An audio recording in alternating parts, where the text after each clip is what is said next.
Des bateaux sur la Loire, face à un public venu nombreux les admirer depuis les quais.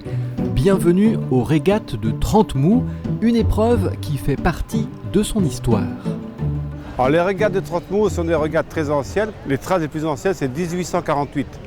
Et nous, Centre nautique Sèvres-et-Loire, quand on a repris les régates en 1990, on savait qu'elles étaient interrompues, on savait qu'elles étaient au moins du début du siècle. On a dit on reprend les 100e régates.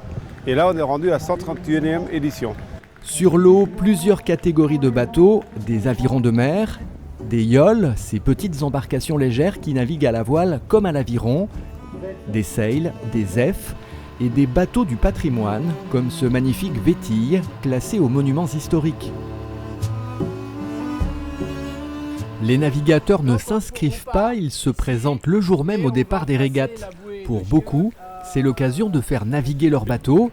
C'est le cas pour Jean-Jacques et son Wari nantais, un bateau à une seule voile et gréement qui a été restauré au sein du CNSL. Ça va être la première navigation de ce bateau-là depuis qu'il a été restauré. Donc on va voir comment il se comporte.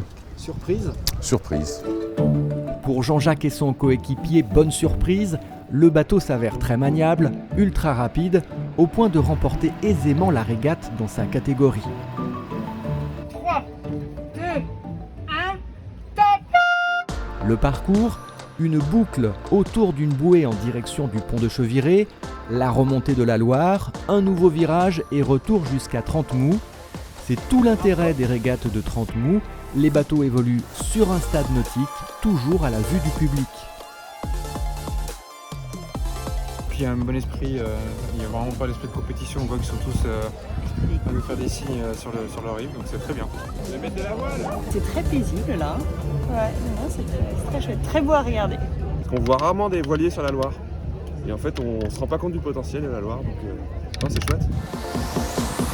Une belle journée, de beaux bateaux et même un invité surprise qui leur a un peu volé la vedette. Ce cargo venu réaliser son évitage, c'est-à-dire son retournement face à un public impressionné. Enfin, si vous aimez les bateaux, ne manquez pas les expos autour du patrimoine maritime et fluvial proposés par l'association Rosée Histoire.